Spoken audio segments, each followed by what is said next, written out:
But with us now is Dr. Andy Hooton, Head of Discipline for Sport and Exercise Science, and Karl, who graduated from Sport and Exercise Science and is now studying for his master's degree. Gents, welcome to Open Day Live. Hi, Radzi. Now, how's the mornings been so far? Yeah, very good. Thank you very much. Yeah. And Dr. Andy, I'll come to yourself first, sir. Yeah. Sport at Derby. Yeah. What's it all about? Well, it was good to see you getting involved there, and we've got a fantastic range of kind of programs that we offer, focusing on a wide range of aspects within sport. So looking at rehabilitation, looking at sport management, as people saw before. We focus on education, performance sport, and we have a wide range of courses that we develop with a real applied industry focus. So working with a variety of partners across the region to support that. And our programs, where appropriate, are accredited by governing bodies. So the Society of Sports Therapists, for example, for our Sport Therapy and Rehabilitation program, and the British Association of Sport and Exercise Science for our Sport and Exercise Science program. And I guess if you're a keen athlete as well, then there's great opportunities to get involved in sport when you're at the university. Right. So you can get involved in the British Universities and College sport competition, and there's also social and competitive opportunities whilst you're there as well. So yeah, really appealing if you're a keen athlete. I'm old enough to remember when that was called Booster rather than Bucks, but less about that. And me too. Karl, you've kind of come through the system that Andy's talking about there. Yep. When did you first start at Derby? So I think it was 2016 was when I started my undergrad. I was lucky, I got a sports scholarship with the uni, so I was cycling for a team that was sponsored by the University of Derby. And yeah, took up the opportunity. I knew I wanted to work in sport, but didn't know what exactly, so I chose sports science. So you could get the broad range of biomechanics, nutrition, physiology, psychology, and work my way through. And going back to your A-levels, what did you study? So I studied biology, PE and maths. They were my 3 A-levels. And if you want me asking, what did you get? I've got 3 Bs. So. And that was enough to get you into Derby? Yeah, I think it was. But then you thrived on the course. I'll probably ask you why in just a second. What is it you look for in students when they come in terms of people who can go on to working in that as a career? Yeah. I think the key thing is, there's potentially 15,000 students coming out with a sport degree in the UK nowadays, and it's not just about getting the academic knowledge, it's about developing yourself as a person and developing those key attributes and gaining experience as you're going through your degree as well. And I think that's really what employers are looking for. And if you're going to be able to secure a good job at the end of it and some kind of, a long career as well, then, developing yourself as a person is a really key aspect. And we've got a great team of academics that really work with individuals to figure out their strengths and help identify your areas for development, and that's really important to us and a real kind of key focus for us supporting students. You mentioned governing bodies. Is there opportunities for students to go away and possibly get work experience whilst managing their degree? Yeah, 100%. So we offer out a variety of different internships with a number of partners across the region. So some really great examples of success where students have gained internships with a variety of different maybe football clubs or wellbeing organisations or county council as they're going through their degree, and then progressed onto some really great positions. So for example, Luke Jenkinson is now Head of Sports Science and Academy Medical at Derby County Football Club. Wow. Sophie Beans progressed on to become a Clinical Engagement Coordinator with Bupa.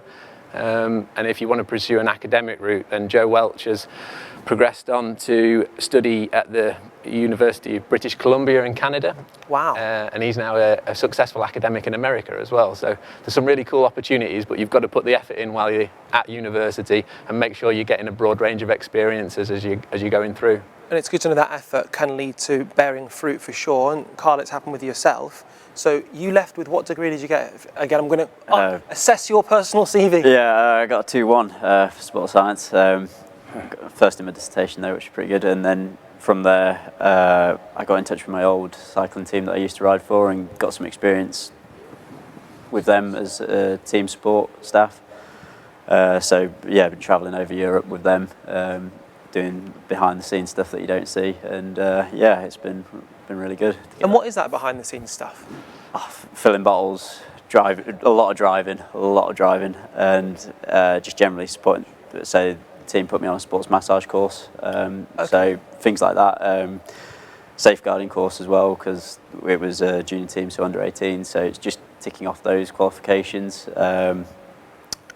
Yeah, just getting the hands-on experience, and often there's not much time that you have to do things when you're in that environment, so Right. it's getting that feel for it, whereas you don't really get that or get taught that, so it's a case of just getting stuck in, getting bikes out of the van or getting equipment out. It's a lot of stuff that you don't expect to do or expect to see. It's not, but it's all the good, all the same. And when you say things like massage, you're not talking about Indian head massage, presumably you're talking about deep tissue and preparing the body for performing at a high level. How much has your degree helped in things like that and sort of the anatomy and understanding how things work? Yeah, anatomy put me in a great place for doing that qualification that we did first year. It was certainly a shock when you're like trying to remember it all, but it got through, and no, I got the qualification. It was all good, and it's been, especially when you're doing like 4-day stage races, and it's quite tiring to do on a number of riders. So if you've got that qualification, it's an extra pair of hands. Where, so for example, the team was 6 riders, and you had a 4-day stage race in Spain, wherever, and they wanted to recover each night. So if you've got that behind you, you can get stuck in and help them out. Yeah, do all the. And you've got a big race yourself coming up. Yeah, it's sort of come about. I thought, with lockdown and having more time, and I sort of always had this what if with my own racing. So I thought, I'll give an hour record attempt to go. So obviously we've got Derby Arena at Derby. So we thought we'd go there and use student placements to create like an interdisciplinary project on it. Wow. So yeah, hopefully it'll just be a combination of like life studying and training, and yeah, bring it all together. So what's the record? Oh, the world record, I'm not going to get anywhere near. I think that's like 55 kilometres now, but I think for me it'd just be just to get the most out of myself, see where I can compare myself. Because obviously, So someone has cycled 55 kilometres on a bike in an hour? yeah. What? And that's a velodrome? Yep. Whew. Carl's aiming for an hour. Oh! Yeah. 50 50k, kilometres on yeah, an in hour. that hour, 50? yeah. Well, I'd like to think that's. You playing at coy here? Yeah, I guess it's. Andy will start with psychology. He'll be saying, "Oh, look at like got some. He's trying to avoid or whatnot." But I think 50's realistic, but not. It's crazy challenging. But I think with what I've previously done, I think given 6 months, hopefully it will be more. He's not told many people he's aiming for 50, but now I've told everyone. out of the Yeah, Fat no. world now. It means Yeah. that's what's going to happen. Yeah. And you mentioned the word psychology. Sports psychology is key. Is that a part of the course and what you kind of study as well, or what you teach rather? Yeah, definitely, and that's my area of expertise actually. So sports psychology forms a key part of sport and exercise science, and I guess we work with people to try and enhance their confidence primarily, and give them the confidence to go out and do things that they wouldn't normally do, and put themselves in those situations. And I think you mentioned, as we were chatting before, about that time that you spend actually getting yourself to your career. I think that's really important, and Karl's doing some fantastic. He works in the HPU, he does his cycling tours, and he's come back into my module last year after arriving home, I think commuting from Belgium and getting back at about 3 a.m. in the morning. But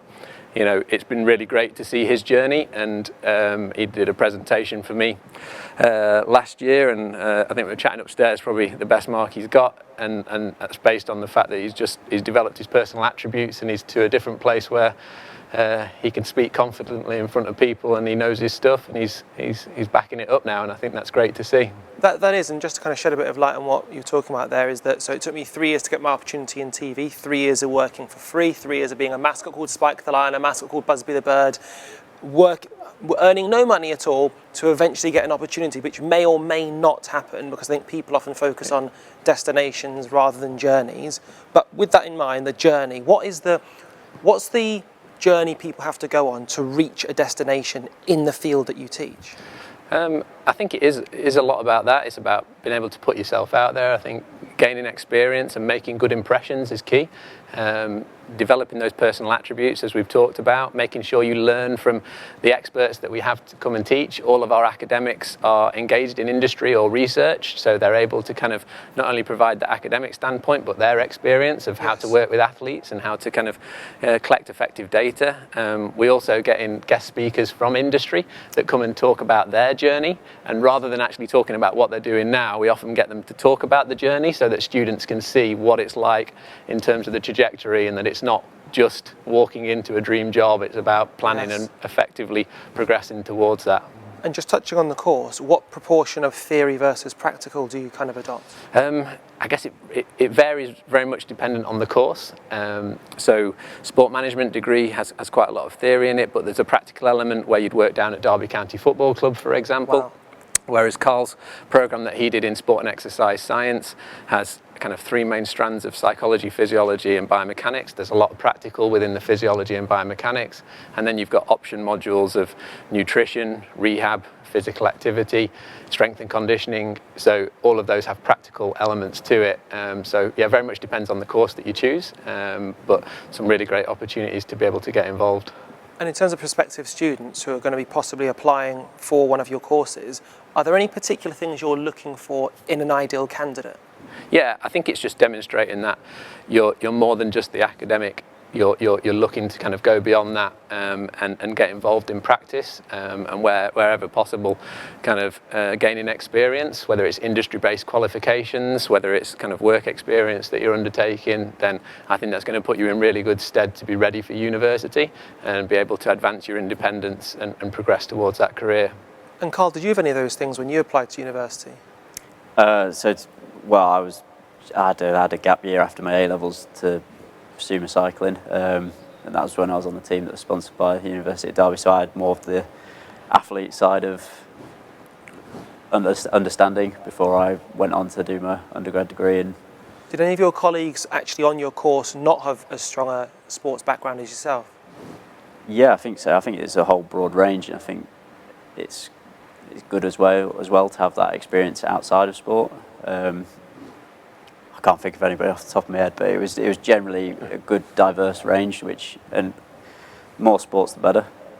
So I think we've had some students were like climbers, which is quite interesting, and you're going to learn climbing all at Derby. Yeah, cool. And it's quite interesting to learn from different sports. I think if you're on one sport, you become a bit isolated. So with the HPU testing, for me, learning about running, my running technique is poor. So all cyclists are. Yeah, I've just totally not got it. But it was good to learn, and obviously it's different approaches, and it's something that you can learn all round sports science. So it's good to have that diversity there. And Andy, you mentioned the HPU, the Human Performance Unit. Yeah. Tell us about that. Yeah, so it's a fantastic facility, and students get the opportunity, as Tom said, to kind of have a go in the facility. They learn in the facility, so it's used for academic teaching as well, but they also get an opportunity, such as Karl, to be able to work on some of the professional packages that we offer out in sport and exercise science. So Karl does a lot of our physiology testing, and has really kind of progressed through a mentee-mentor level into that. We work with a variety of different organisations, and we use them as well to develop our elite packages. So, for example, we work with Running with Jake to develop our running package. We work with Jacob Tipper of Hoob Wattbike to develop our cycling package. We've hosted the regional camps for British cycling at the university as well. We supported Lee Timmis's world record attempt across Europe, which was successful a couple of years ago. So there's some really fantastic opportunities to get involved in, and it's a really exciting kind of area that we've developed over the last few years, and I hope to keep progressing it and seeing what we can do with it. Could I ask you to show off a second here, because the facilities are fantastic. Yeah. Could you give us a flavour of what there is to offer to the layman? Okay, it will be the layman as well. As a psychologist, it's a bit of a challenge. So yeah, we've got a dedicated strength and conditioning suite. So we were lucky enough to secure some fantastic equipment after the 2015 Rugby World Cup in the UK. Oh, right. So we used the equipment that had been used by a number of the teams in that competition. We've got a Vicon analysis system that Tom used to be able to put you through your paces. Yes. And again, you know, fantastic kind of state-of-the-art technology for students to kind of familiarise themselves with and become experts in as they progress through their degree. We offer a student-led sport therapy clinic for our sport therapy and rehabilitation course. That's open to a variety of staff and students to access, so we can help keep everybody well and mobile on campus as well, should they have any challenges. So yeah, there's a real wide range of opportunities, and it's really great to see the students kind of progress through those. I'm going to ask you both for advice in just a second, but Andy, just final question directly to yourself is, so when I watch TV, I analyse TV. I'm watching why have they cut between that shot. Are you able to watch, for example, post-performance interviews or pre-performance, and are you analysing their psychology about how they say what they say when they say it? Yeah, I guess probably we're delving into psychiatry there. I do. I'm really interested in the way that athletes talk and the way that kind of maybe managers and coaches talk, because I think there's always a method behind what they're doing. You know, a manager might say something to the media, it's probably to get a reaction from their team. You know, a player might say something, but they're obviously very conscious about the impression that they're going to make to the rest of the players and their manager. So I think, yeah, there's always something behind it, and psychology is always playing a part. So it is interesting to view it from that perspective. And, you know, that's another thing that we try to do when you come to university. It's not just all about the theory and the models behind things. It's about looking at real life and seeing where we can actually identify it, because realistically, everything that we learn, we need to apply to be able to have impact. And therefore, that's the really exciting bit when you get to that applied aspect. What is actually amazing is you're both talking with smiles on your faces. You're not just sort of just going through the motions. You really are clearly passionate about what you do and what you've studied.